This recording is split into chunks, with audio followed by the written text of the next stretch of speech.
Her voice still echoes in my skull. Not the words, those were predictable. The tone. That shrill mixture of entitlement and panic. "You're ungrateful. Get out and never come back." It wasn't a fight. It wasn't even a conversation. It was a performance, delivered with the confidence of someone who believed the scene would end with me crawling back. I remember the way she looked at me, triumphant, like she had finally found the weapon sharp enough to keep me in line. So I walked out. No bags, no second glance, just the sound of the door clicking shut behind me. And then, silence. A strange, unsettling silence that felt less like loss and more like opportunity. A week later, her mother called. Her voice was sugar-coated concern with the acidity hidden beneath. "Beta, the mortgage hasn't been paid. Is everything okay?" Mortgage. Their mortgage. Her daughter's mortgage. The one she pretended she paid. The one she bragged about to her sisters, her friends, her colleagues. "My husband earns so little, but I take care of everything." Their house. Her pride. Her symbol. And I held the strings she never noticed. I stared at my phone, at her mother's name blinking innocently on the screen. I didn't answer. Not yet. Not until I had the full picture. Not until I understood why my rich wife suddenly needed to push me out. Not until the storm inside me simmered into something colder, sharper, controlled. Because I knew instinctively, this wasn't about a fight. This was about something she hoped I'd never discover. The signs weren't loud. They were quiet, subtle, almost polite. A late-night message she hid with a tilt of her wrist. A perfume that wasn't hers and wasn't mine. A credit card charge at a hotel she claimed she'd never heard of. All tiny cracks, hairline fractures in the glass. But I didn't react. Reacting gives power. Silence collects information. I remembered the night before she screamed at me. She came home looking startled, as if she had seen a ghost, or become one. Her eyes darted to my phone, my laptop, then to the drawer where I kept documents she pretended didn't interest her. She asked odd questions. "Do you ever look through my things?" "No. You're not the suspicious type, right?" "No." But she wasn't convinced. She kept watching me with the kind of panic only guilt breeds. Something inside her was unraveling. Something she feared I might stumble onto. I replayed everything. Every sentence she rushed through. Every explanation that appeared before I asked for one. And then her outburst made sense. She didn't want me gone. She needed me gone. Desperately. Because distance is the quickest way to hide a body or a secret. And the moment I connected the dots, a cold certainty settled into my bones. My rich wife wasn't rich. My secure marriage wasn't secure. My grateful partner wasn't grateful. She was drowning, and I had unknowingly been her oxygen mask, until she panicked and tore it off herself. I moved out quietly, almost obediently, a perfect exile. She expected begging. She expected calls. She expected tears. Instead, I turned into a shadow, and shadows see everything. The first thing I did was check the accounts she assumed I never monitored. Mortgage autopay paused.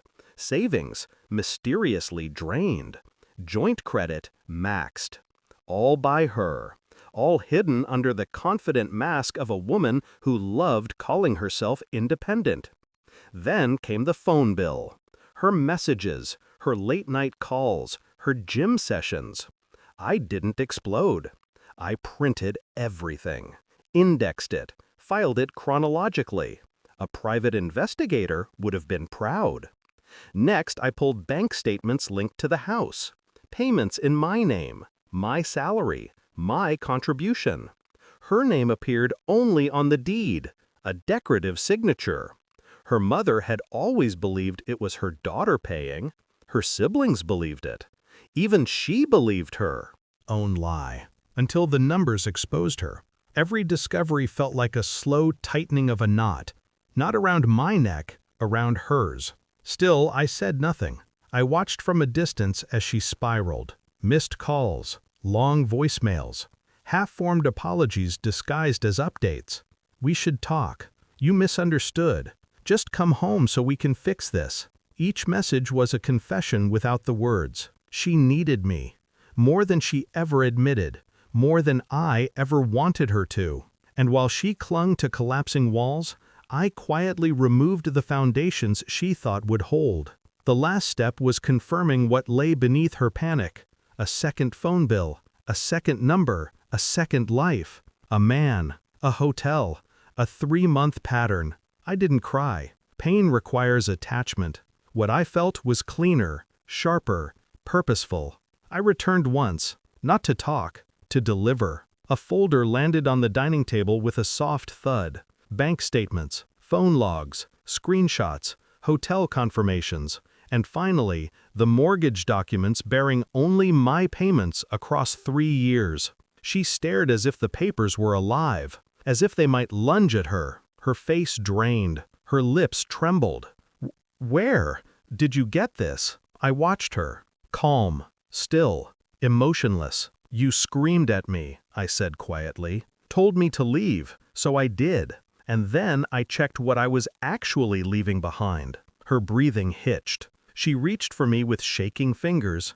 I can explain. I already know. The silence that followed wasn't empty. It was suffocating. She collapsed into a chair, head in her hands, shoulders trembling, but nothing inside me moved. Not pity, not anger, just closure. The next day, her mother called again. This time, I answered. Beta, please, why did you stop paying the mortgage? Her voice trembled, not with concern for me, with fear for the house she believed her daughter worked so hard for. I let a beat of silence stretch, sharp, deliberate. Because, I said, your daughter told me to leave, and I listen carefully when people tell me who they really are. She stuttered. But she told us she pays. She lied. Another pause. Another small, calculated cut. And she can continue the lie without my money now. The line went dead. No protest, no lecture, just the sound of a truth so heavy it crushed everything in its path. I never returned to that house, not even to collect what was mine. Some things aren't worth retrieving. My wife sent messages for weeks. Long paragraphs, short pleas, voice notes full of broken breaths. I read none of them. There's a moment in every storm where the winds shift, the chaos settles, and the air becomes unnervingly clear. I reached that moment. I realized I wasn't leaving a marriage. I was stepping out of a story she had written about me, one where I played the role of provider, savior, shield, fool. But stories only control you if you stay inside them. I walked out, and I didn't look back. The final mortgage notice came last week, her name only. No safety net, no illusions, just consequences. My last thought as I deleted her number was simple, clean, and cold. Sometimes silence is the loudest revenge.